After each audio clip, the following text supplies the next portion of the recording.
Tennessee. How did that happen?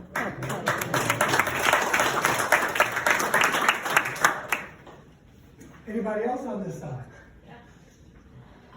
Good morning. Hi. My name is Sunshine. I moved to Asheville about 3 years ago, and I'm just so happy to be here because I miss my congregation very, very much. From Williamsburg, Virginia, where I was there for over 20 years.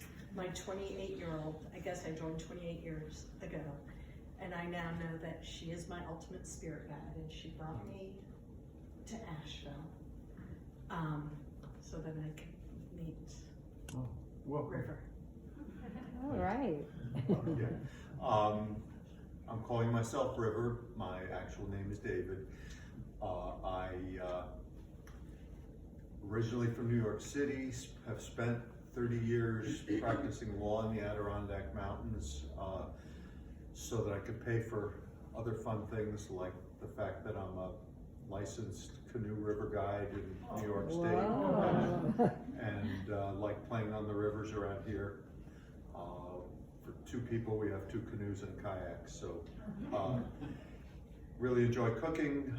Grew up in a Jewish tradition and am searching at this point in my retired life. We live in Asheville and are glad to visit here and be so welcomed already. Thank you. Welcome.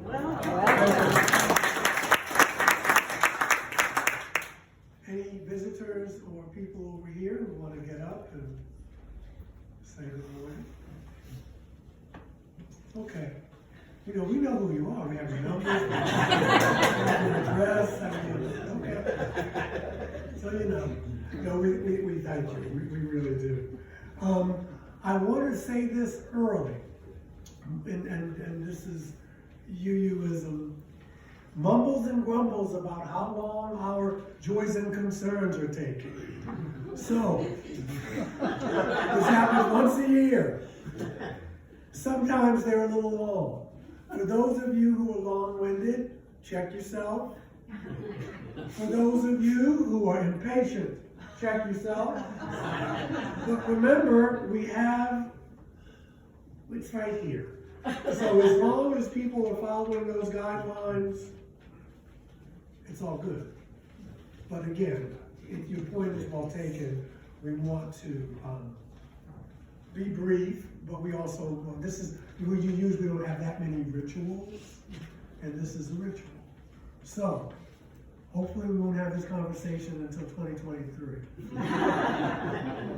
But you did good. Some people were coming up to Diane and the SSAs, or you can come to me, but you'll probably get the same response. All righty. Let us begin with these opening words by Unitarian Universalist Christine Robinson, who says that we gather this hour as people of faith with joys and sorrows and gifts and needs. We light this beacon of hope, sign of our quest for truth and meaning, thank you, in celebration of this precious life that we share together. And so I invite you, if you would, to sing with us. We have an introduction for this wonderful hymn. Some of you may be familiar with it from Sweet Honey in the Rock, but the maestro here will give us an intro.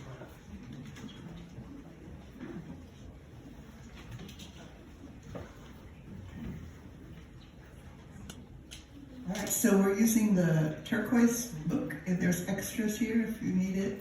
It's 1001, practically the first one. And I just want to say that this has wonderful words according to our theme today, Ancestors, written by the Senegalese Birago Diop, and the music by Issei Barnwell of Sweet Honey in the Rock. And so you got page 1001. We're going to sing the chorus in verse 1, and then the chorus in verse 2, and then the chorus. In between, I think it's the sound of wind and rain. It's going whoosh. So you can put that in there too.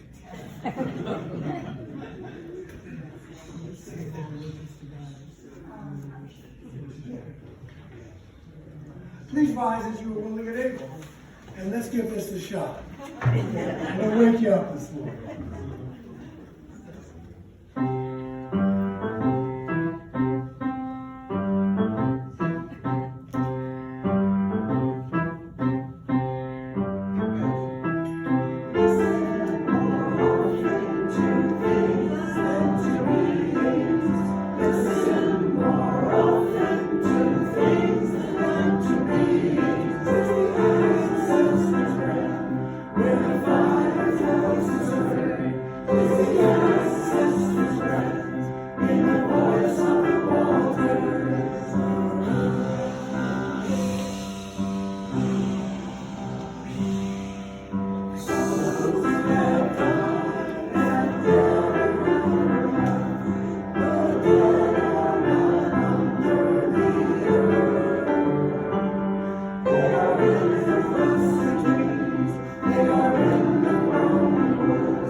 Thank you.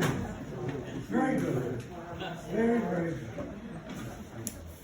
Okay, our responsive reading this morning, ladies and gentlemen, is number 721 in the back of the gray hymnals. We'll read it responsively. Number 721.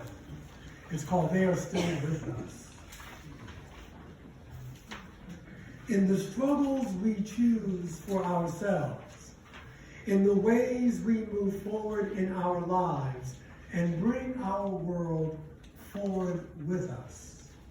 It is right to remember the names of those who give us strength in the joys of living. It is right to name the power of hard lives well lived. We share a history with those lives. We belong to the same motion. They too were strengthened by what had gone before. They too were drawn on the vision of what might come to be. Those who lived before us, who struggled for justice and suffered injustice before us, have not melted into the dust, and they have not disappeared. They are still. The lives they lived hold us steady. And their words remind us and call us back to ourselves. Their courage and love evoke our own. We, the living, carry them with us. We are their voices, their hands, and their hearts. We take them with us, and with them choose the deeper path of living. And you may call to mind silently to yourself the names of those who have influenced you.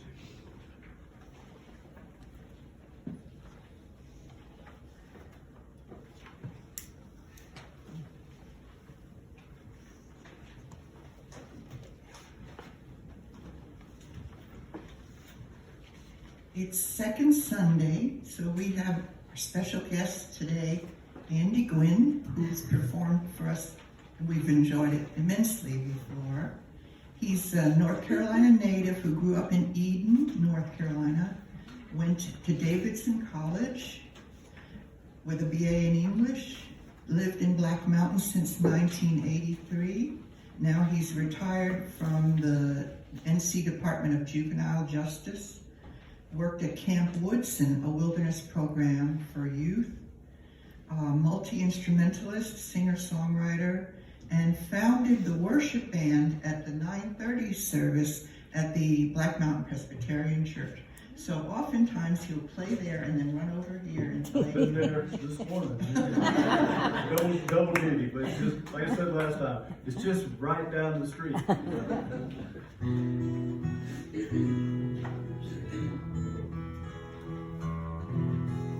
Well, when I heard that the theme was going to be based around ancestors, this morning I wanted to do for music a couple of African American hymns because they are truly my musical ancestors. So this first one is called "I Shall Not Be Moved," and it was, it's an old spiritual and traditional. Mississippi John Hurt made it very popular, and it was also used as a protest song during the civil rights movement in the 60s.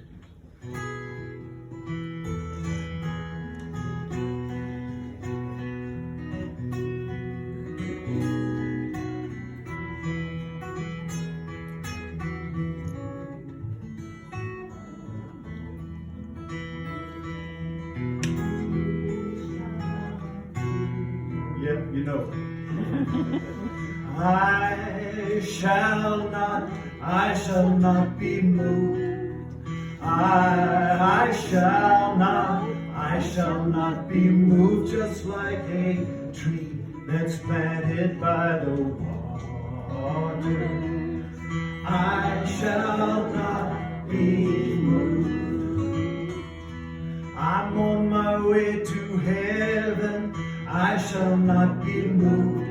I'm on my way to heaven. I shall not be moved, just like a tree that's planted by the water.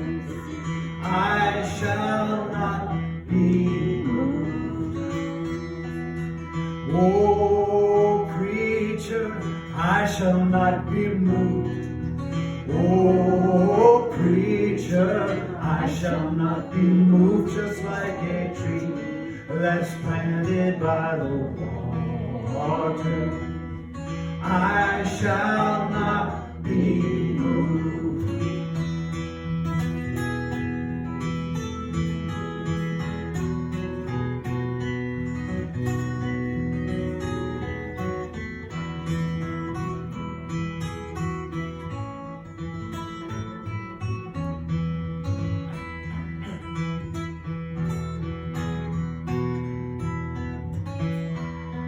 I'm sanctified and holy, I shall not be moved. I'm sanctified and holy, I shall not be moved, just like a tree that's planted by the water. I shall not be moved. Oh, I shall not be moved. I shall not be moved, just like a tree that's planted by the water. I shall not be moved, just like a tree that's planted by the water. I shall not be moved.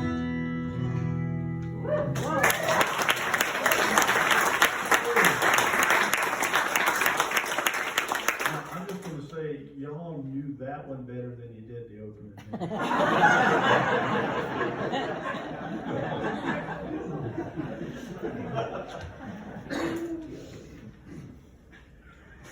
is the time in the service when we invite you to come and share a joy and concern. Oh, we just had a little word about that, didn't we? Again, just, you're adults. Do what you need to do. The mic is on. The floor is yours. And please, come and share.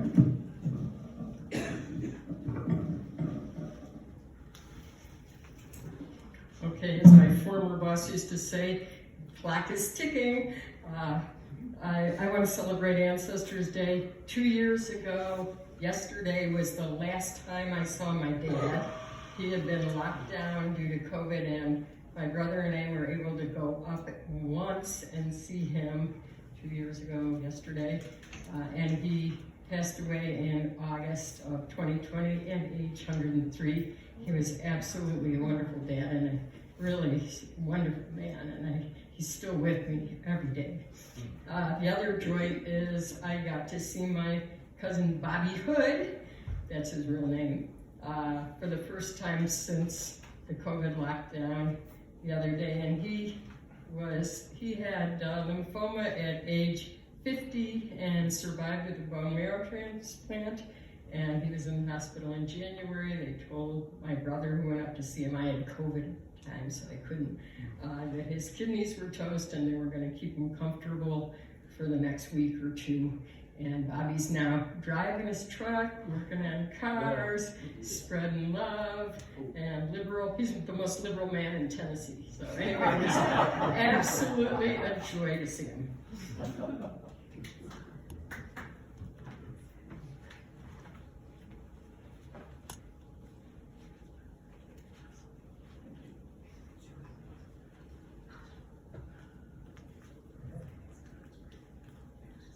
This is simple. You guys have already moved me to tears. To me, your home is just that. When you walk in the doors and you feel home, which is what I felt 28 years ago. So thank you.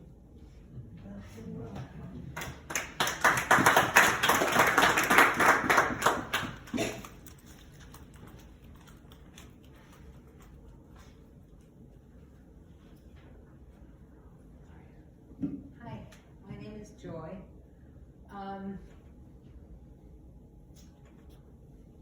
In the last few days, I was at the dermatologist to find out that I have cancer on my upper lip, and I have to go back in July for, they said, for 4 to 6 hours. I can hardly wait. So I have 2 sons. One of them texted me this morning, and he reminded me about another appointment, which is like not a good appointment either. So I said, gee, thanks. And he says, that's what we're here for.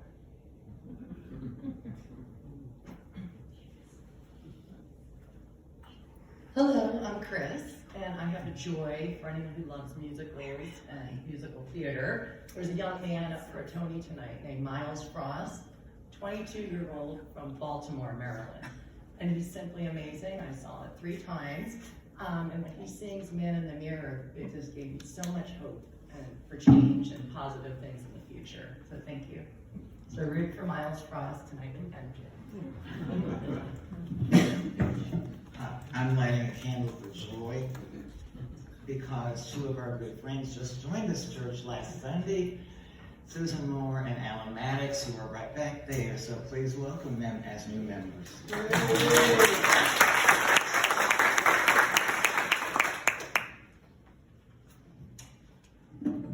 Hi, I'm Larry Perlman. I would like to light a candle of joy.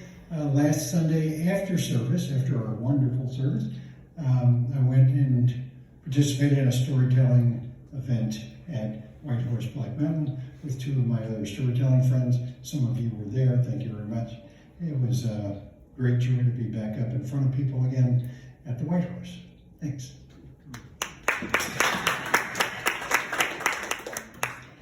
Hi, I'm Anna Marcel de Armanis, and my joy is also Ray's, except he's too tired to come up. We had 12-year-old twin grandkids for 7 days. And we hiked and biked and swam and played like we haven't in a long time, so that was a lot of fun. And then since I'm up here, I want to also celebrate my friend Catherine Tharp, who had a birthday this week, and she's a pillar, and lots of you don't even know her. She's on social action, and she does so much. She's helping us with the Afghan family. She's the person who gets out the vote. So celebrate Catherine.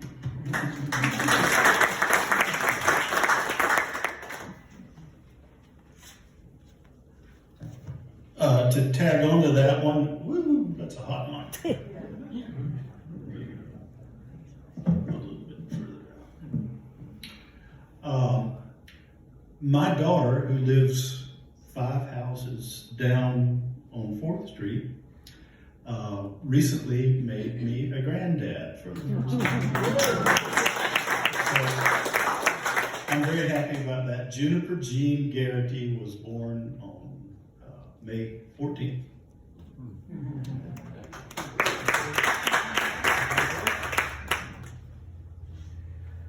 There's a joy. I want to speak for Jim Carillon. He says that today is Jace's 1-year birthday on this planet. I hope he knows what he's gotten into.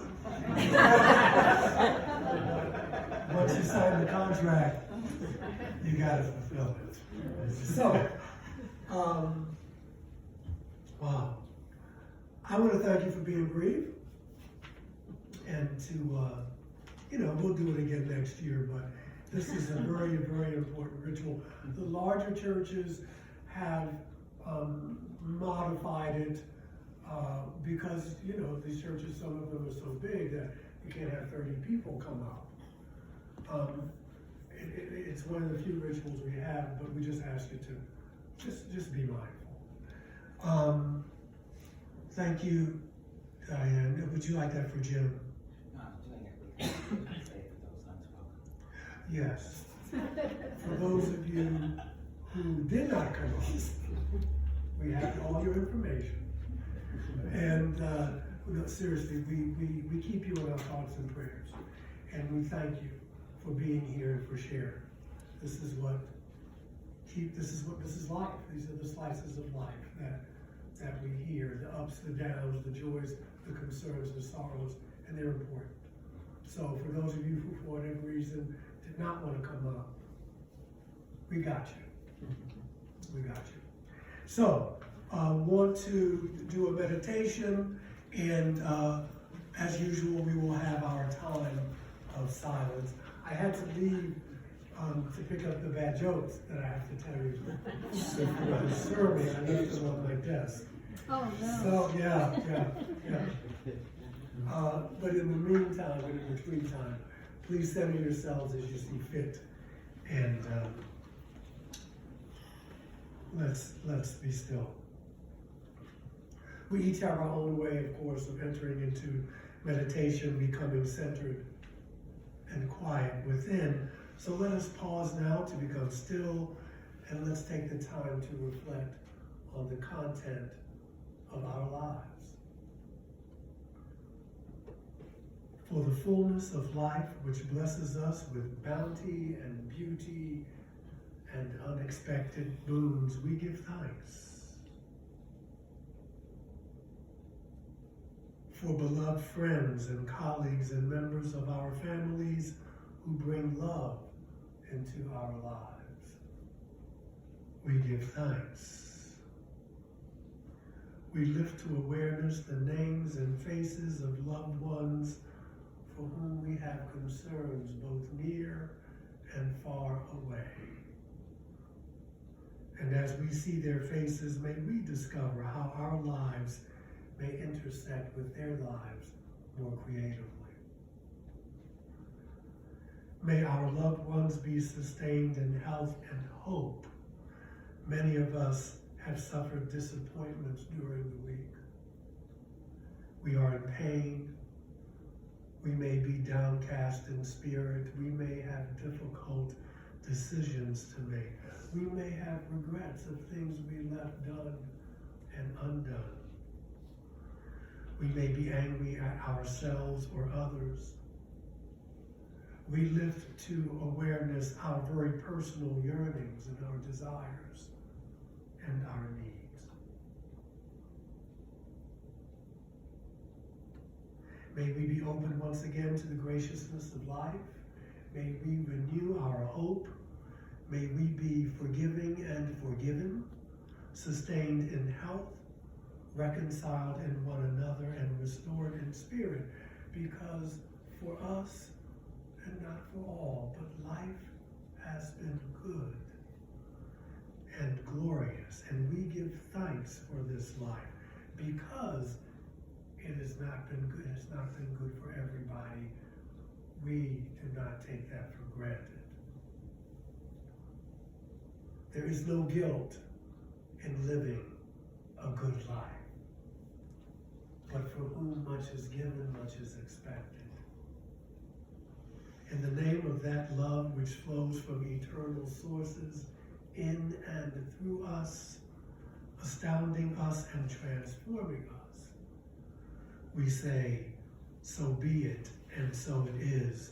And now, while our minds are one for this brief moment, I now leave you with the eloquence of silence.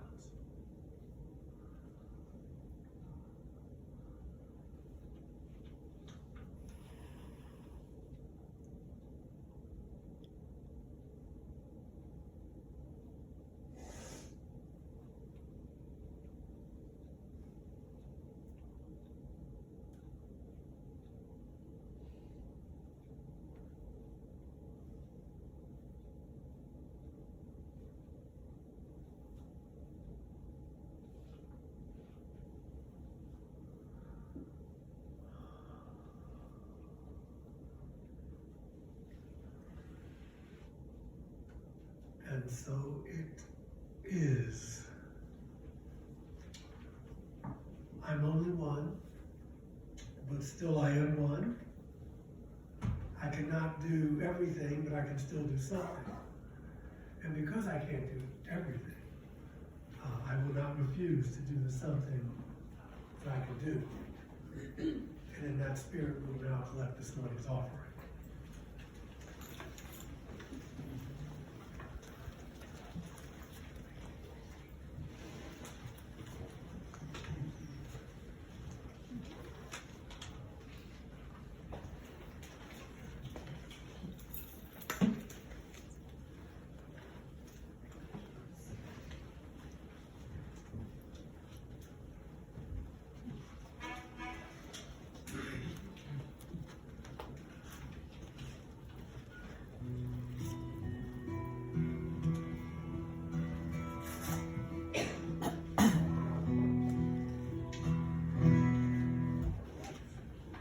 Who remembers party lines? So isn't it amazing where communication is these days? We hold this little rectangular thing, fits in our pocket, immediately we can talk to somebody on the other side of the world. Party lines, back when I was a little kid, we still had a party line. And if you needed to use the telephone and you got on the phone and other people were talking on it, you had to wait. Imagine that. Isn't that crazy?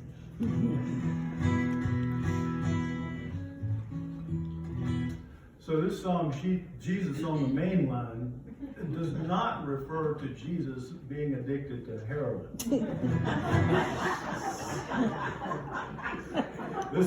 This song was written back when there were still party lines, and the writer of this song wanted you to know that Jesus was on that main line, and you could call him up and tell him what's up. That's the name of the song.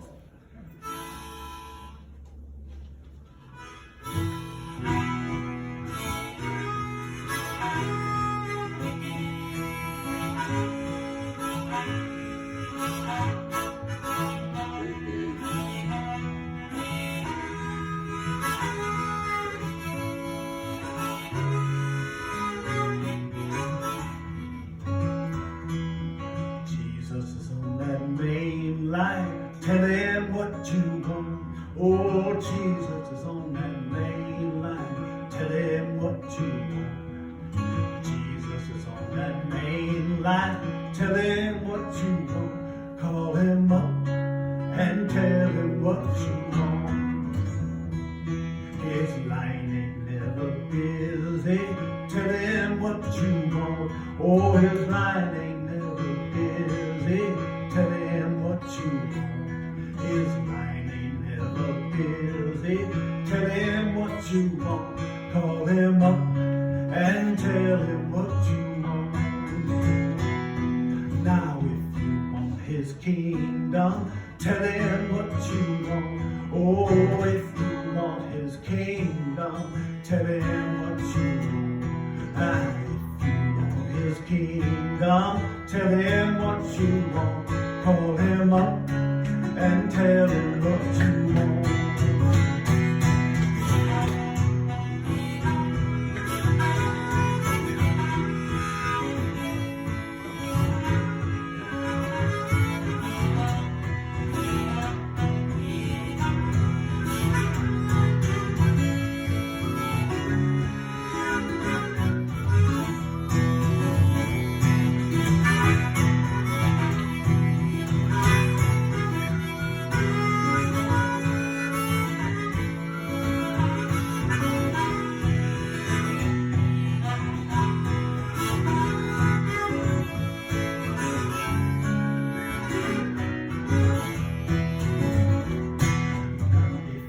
Sick and you wanna get better, tell him what you want.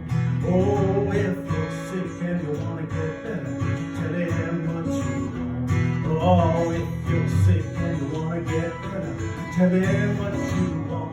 Call him up and tell him what you want. I said Jesus is on that main line. Tell him what you want. Oh, Jesus is on that main line. Tell him what you want. Jesus is on that main line. Tell him what you want. Call him up and tell him what you want. Call him up and tell him what you want. Call him up and tell him what you want.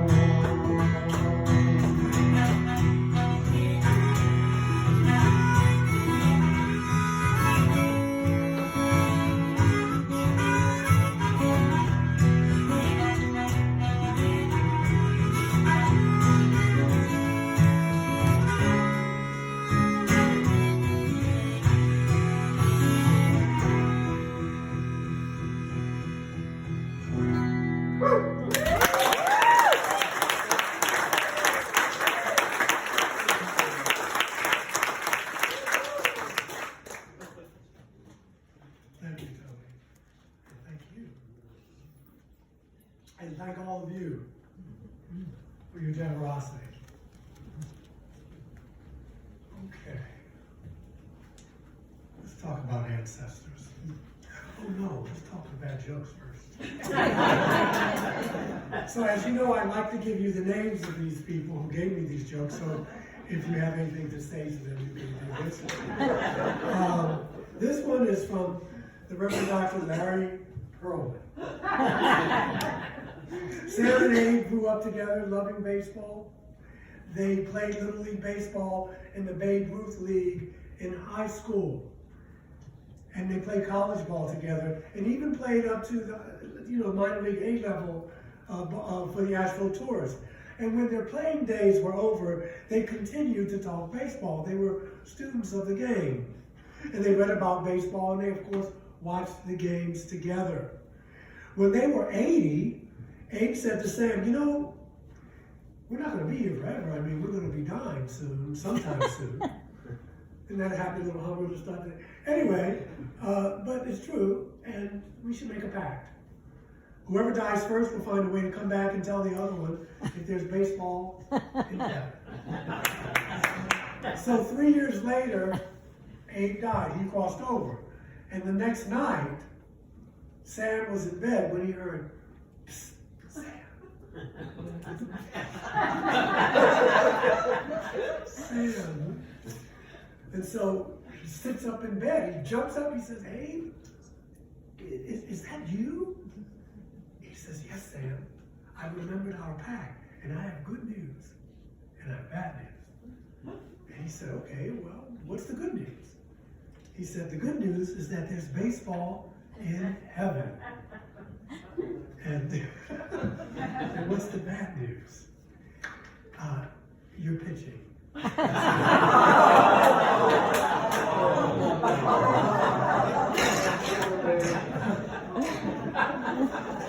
There's more.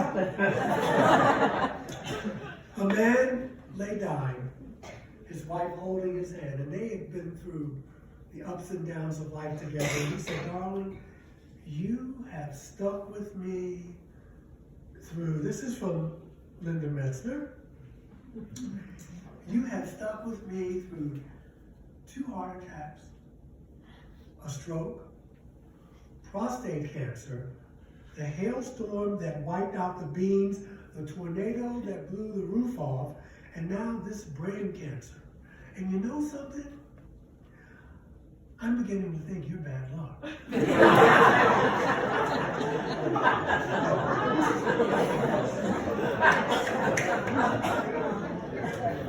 One last one. I know you love it. You love it. We do. This is from Dr. Perlman.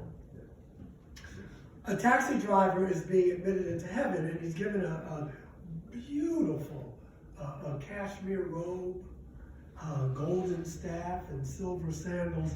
And the next person in line is a UU minister who's given a simple linen robe, a wooden staff, and plain sandals. Of course, the UU minister is offended.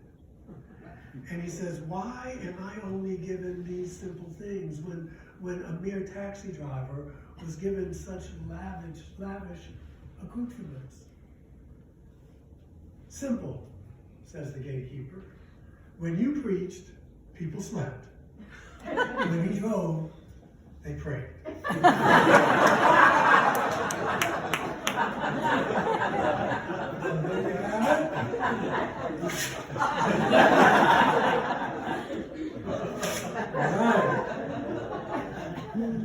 I thank you for these, yes, wonderful. I'm going to need this.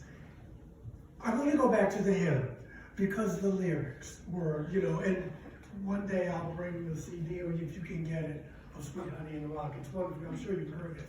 But the lyrics, listen more often to things than to people, right? Listen, and in this case, it's nature.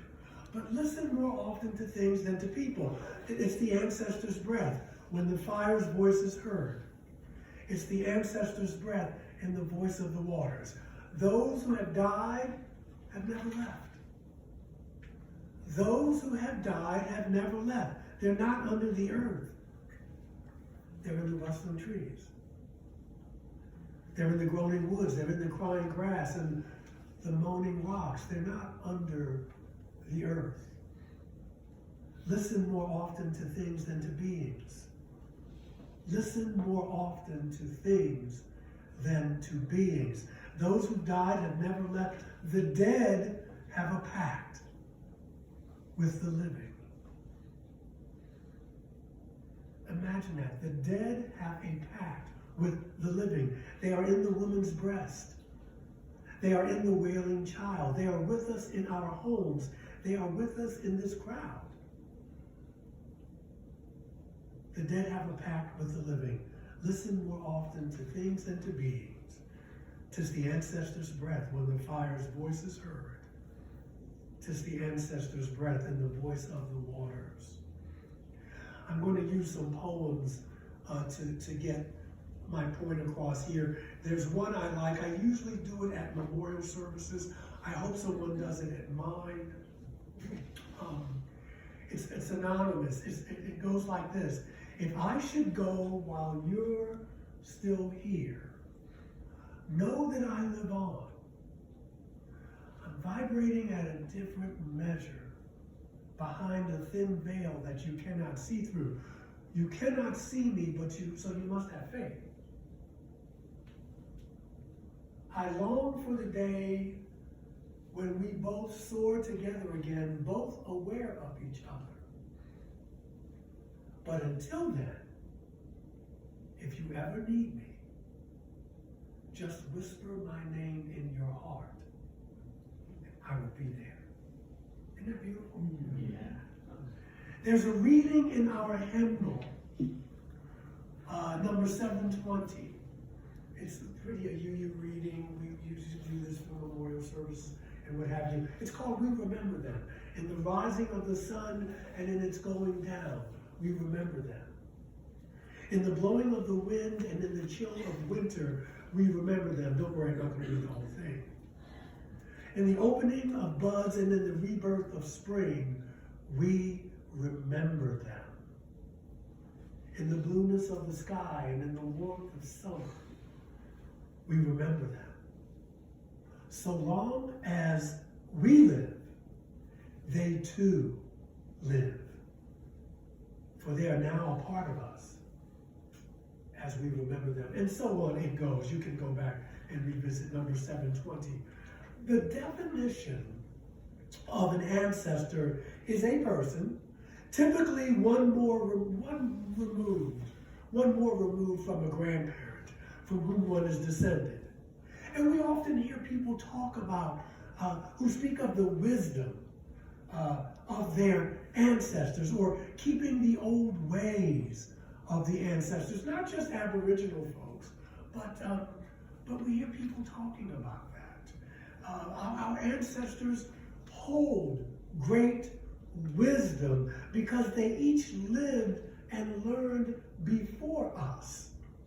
And we call upon our ancestors to guide us, even today, in that wisdom. And these types of celebrations are part of various, if not all, cultures, because they remind us of our human connection to the cycles of life and death. And this can be a powerful, very powerful, and profound way to stay centered and cultivate your inner life. Now, I realize that my ancestors are my life's blood, but I did not always think this way. I was a young man. I was too self-centered and self-righteous.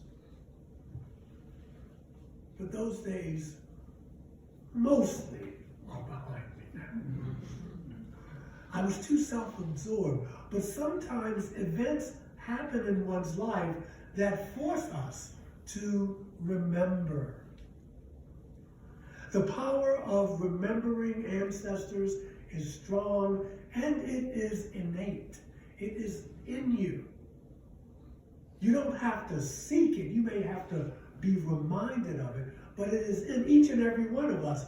And it's been interesting just living through this pandemic the past 2+ years and so, that a lot of people have been craving stories and photos about how people survived the last pandemic 100 years ago.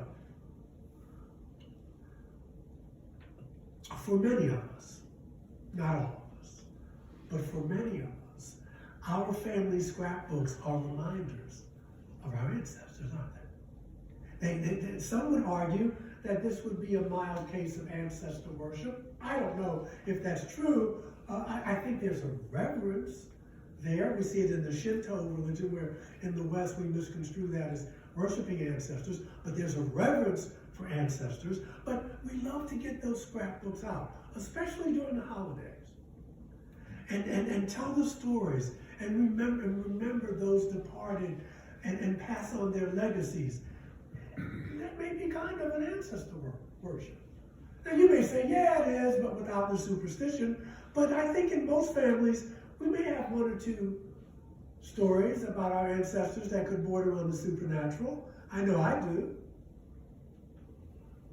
We are all made of the ancestors who came before us, those who bore us, those who bore the ones who bore us, all the way back through the generations. Some of our ancestors may not even have been particularly people that we would admire, but we come from them as well, whether we like it or not.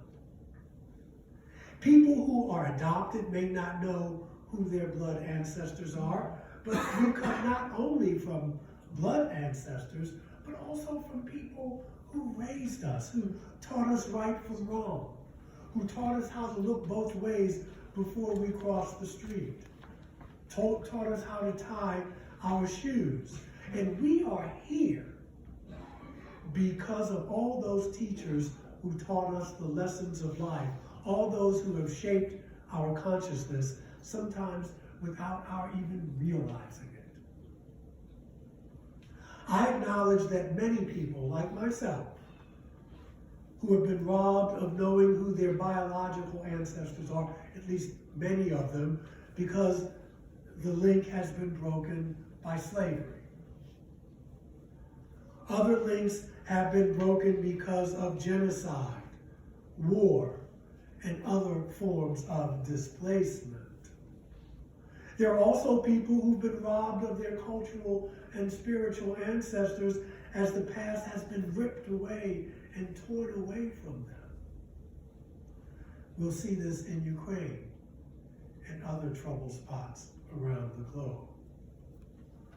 There are people like myself who honor and receive guidance from our tree ancestors, from our ocean ancestors, from our mountain ancestors, and for me especially, our star ancestors.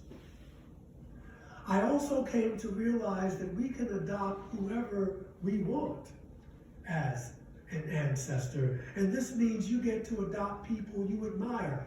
There are people who are my spiritual or intellectual ancestors. Carl Jung, for instance, Dr. King, Joan of Arc, for me, Miriam, Jesus' mother. They're my intellectual and spiritual ancestors. And there are others, historical figures, writers, and artists who have influenced you or me and shaped you, encouraged you. You can adopt them as your ancestors.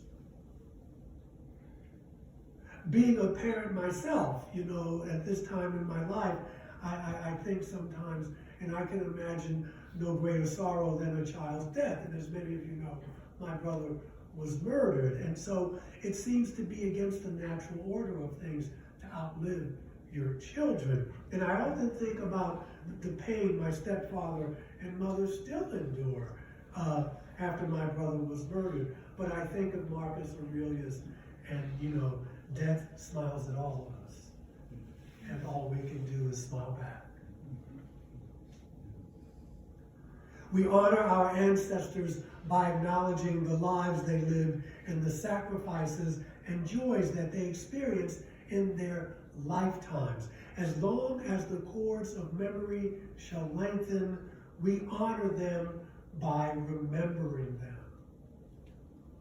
Another way to honor our ancestors is remembering that one day we will be the ancestors. And it's not something you want to consistently dwell on. But it's nevertheless true whether we like it or not. And so we are, you and I, inevitably the ancestors of all who came after us. But to me, there's something reassuring about that. The respected saints and avatars and sages of our time and time gone by, they were human beings, just like you and I. okay, with wounds and foibles, and you know, they messed up. They were bossy and afraid at times, and they hurt people intentionally and unintentionally, just like we do. It's okay. In the meantime and in between time, we need, for instance, to take good care of our bodies, because whether you believe it or not, it's really not the case. It doesn't matter, but it's our bodies, whether or not you believe it's the fruit of former lives lived by us. We're definitely the fruit of former lives lived by others. And so my life is the fruit of all my ancestors' lives, and so is yours. And so it's not to waste all the lives that have been donated to my life. I try my best to take care of this as long as I'm going to need it. I do attempt to take care of myself. I do attempt to be fully present. I at least make the attempt. I try to develop my compassion for this life and those I share with it. I try not to make the mistakes my parents made with me, realizing that there's no instruction manual for parenthood, and I can't blame them for my life. I have it, and what I do with it is up to me, dysfunction notwithstanding. I'm trying to be a good ancestor. Serving has always been important to me, and I know it is with all of you here. So what I'm saying regarding the topic of ancestors is that I, Michael, like you, will be an ancestor to all who come after me, and not only to my own blood descendants or people who knew me. And they will be ancestors to those who follow them. Let me share this beautiful poem with you by Nancy Wood. It's called Love Song. She writes, I shall see you again if the world lasts, even though you are gone from my sight. My breath creates new life for you, now that we are apart and the universe lies here in the ashes of my memory. I shall see you again, if the world lasts, in the nighttime sky, where even the separated stars move together in the same direction. As the moon follows sun, so shall I follow you across our star-lined path, the one we created together. Don't you remember it? Come, my friends, and find me crying on a mountaintop where my tears make new flowers bloom. Come run with me through dreaming fields and catch rainbow colors for our eyes the way we used to. Our holy place is holy still. Our love is not diminished by absence or by pain. Death has not but interrupted our loving, and I know I shall see you again if the world lasts. Beautiful. Here's another one I'm glad you requested. The Mexican poet Salvador Diaz-Moran writes in his poem called Mystica. If in your garden when I die, a flower appears. If in a cloud-rumpled sky you see a star that no one has ever seen. And a bird comes close and murmurs to you with a sweet sound, opening its beak along your lips, saying the things I used to say to you. That broken sky and that bird and that star and that flower, they will be my life.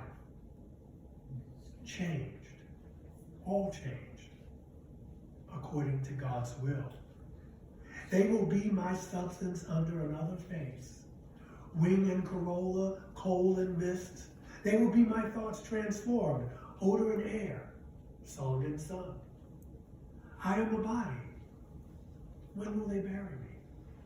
I am a traveler. Where do I go? I am a larva, transmuting itself.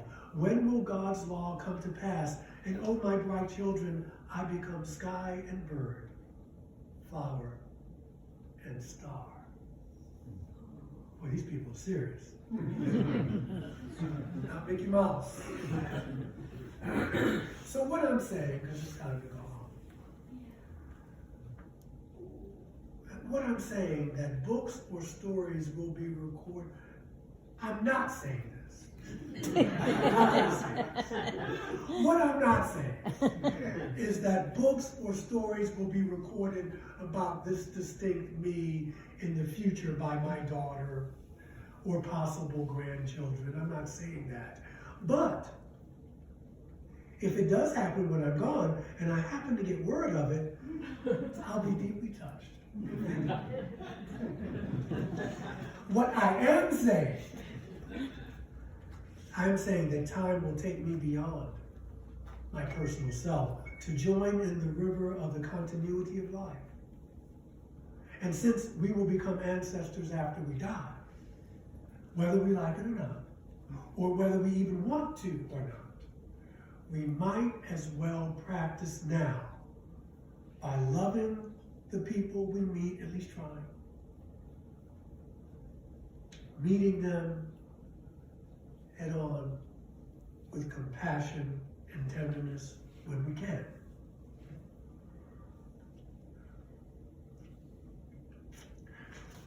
And I want to thank all of you for being my ancestors.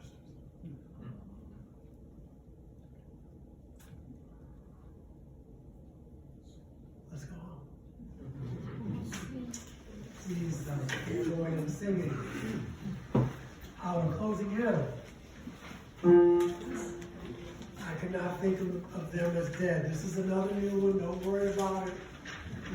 I played through one time, so you Yes. can hear it.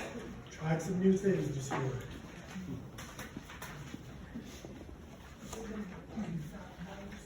Yes, number 96, I'm sorry.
Okay, can we give our guest artist this morning some love? Wonderful.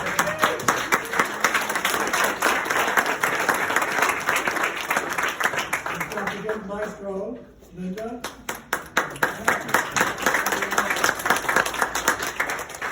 May the love which overcomes all differences, which heals all wounds and puts to flight all of our fears, which reconciles us, all of us, together and when we are separated, be with us and among us, now and always. Have a wonderful afternoon.